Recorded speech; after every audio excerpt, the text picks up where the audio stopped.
Everyone.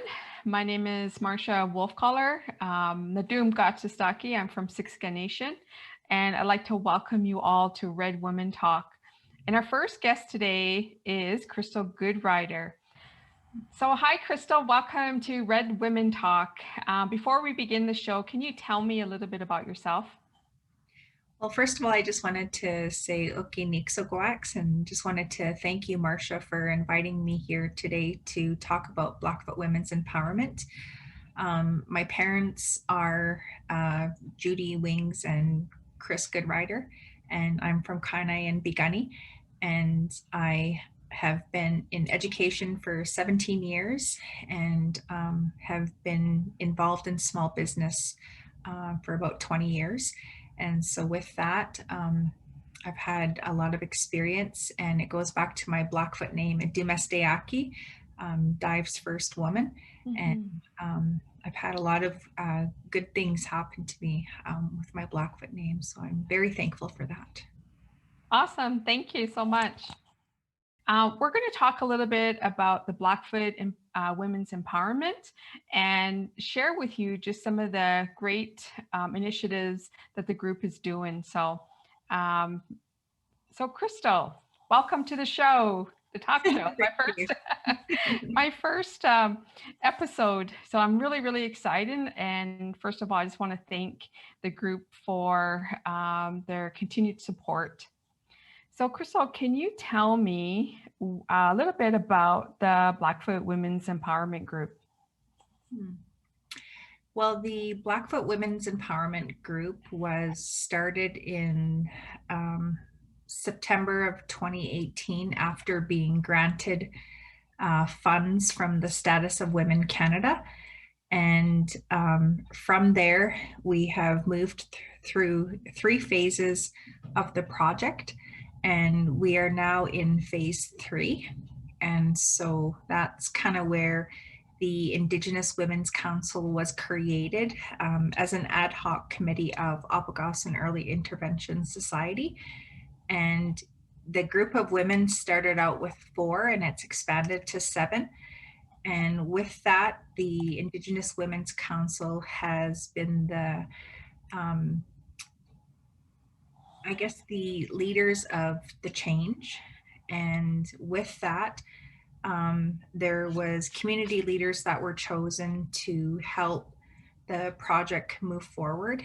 And in phase 2, it was about establishing the funding guidelines and really looking at the community needs assessments. And with Mm-hmm. phase 3, we have had 2 projects implemented for 12 months. And so that's what the Blackfoot Women's Empowerment Project is about. Okay, thank you. What is the vision? Can you share a little bit about what is the vision that the ladies there, the group, hope to accomplish? So in 2018, we were really looking at establishing a clear vision of what economic prosperity looked like for Blackfoot women. And so the project addresses the economic security and prosperity of Indigenous women spanning over 3 years. The community needs assessment helped us to further define what economic Mm-hmm. prosperity means for Blackfoot women. And Mm-hmm. that's kind of where just doing roundtable discussions on what they would like to see in their communities. And I think at the end of the day, the one thing that we learned was that women are wanting to get together Yes. um, to share ideas.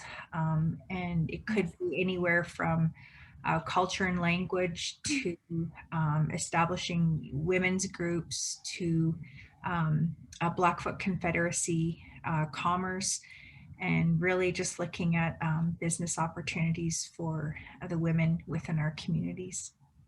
I think that what the Blackfoot Women's Empowerment Group is doing is really exciting.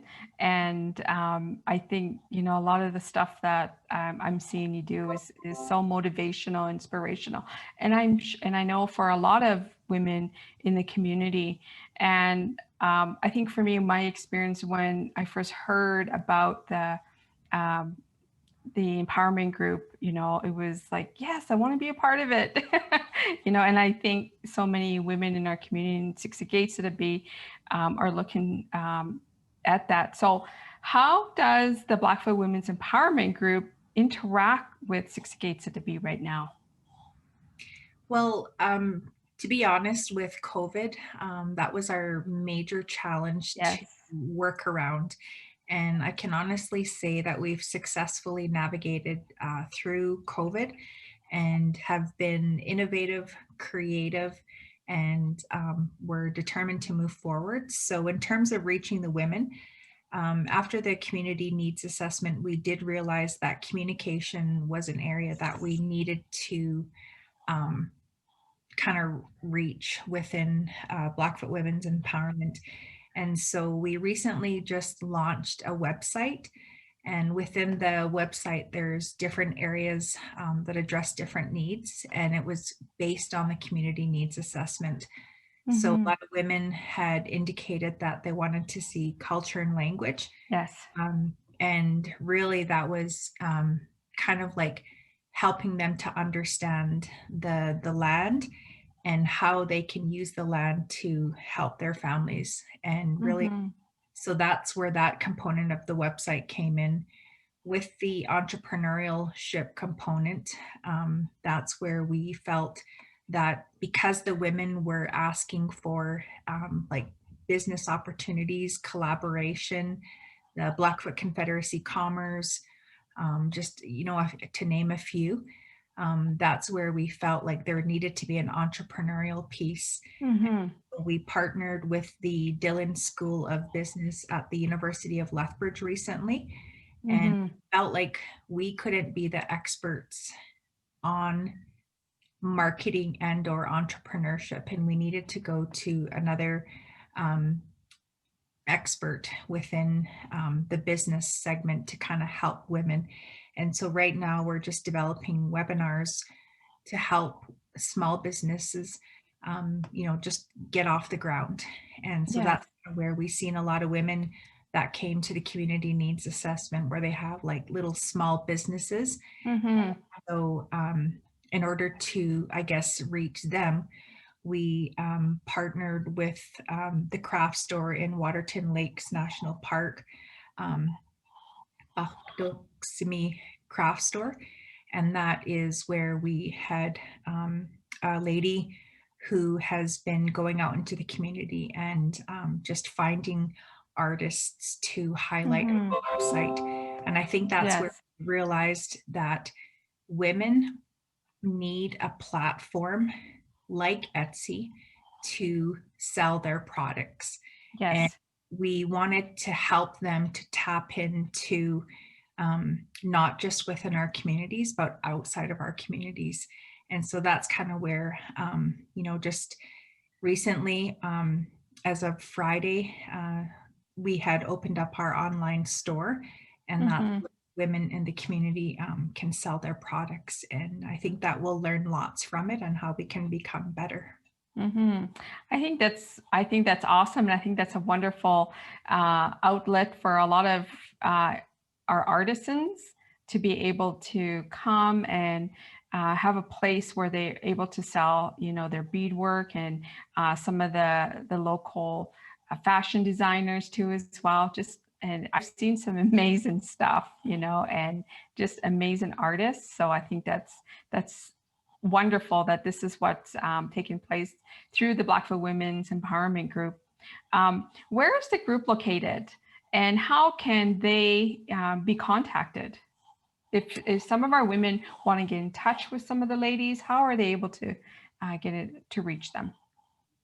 On our website, we have a contact us form. So if they're wanting to reach out to us and maybe find more information on how to get their products onto the website, they can fill out that form and Yes. then someone will get back to them. I am the project coordinator for Blackfoot Women's Empowerment. And so we do have an email link within the website, the contact us site, well, to you Mhm. can get a hold of me through there. So I think for now, considering that it is COVID and Mhm. we're kind of doing a lot of online stuff right now. That is the best way that people can get in contact with us. Okay. And it just goes on to, we were talking about a little bit about the website, and I wanted to actually dive into that a little bit more. And I know it was officially launched on Monday, right? Is it a No, Monday? it was on Friday. Friday. Yes, it was Yeah. officially launched on Friday. So can you tell me a little bit about the website and how you managed to, like, what are some of the important key things on there to share with the audience? Well, with the website, we did have a graphic designer who is Blackfoot and a woman who helped us with the photography. We also had an Indigenous model that basically we utilized for the website. And we also touched on a lot of the Blackfoot sacred sites within Blackfoot territory for our website. We did reach out to a company to help us with website development. And I think what really made it work was having our graphic designer who was Indigenous, Hmm. where we didn't have to explain Hmm. just about our culture. They knew what we were kind of like all about. And Yes. so I think that's kind of where, in terms of that website, it did take a while for us to develop. And I think that because there Hmm. were so many moving parts to the website, Yes. I think that's where, with the website, I did mention the entrepreneurial and culture and language component plus the online shopping. Another piece that was mentioned by women was having role models, positive role models. And I Yes. think that's kind of where, with the Blackfoot Role Model site, it's really helping women to find mentors, role models that Hmm.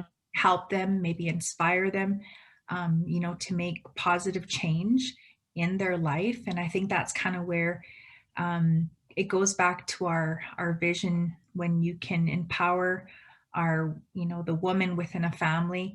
Um, Hmm. you empower the whole family, and Yes. so that's where I think that with our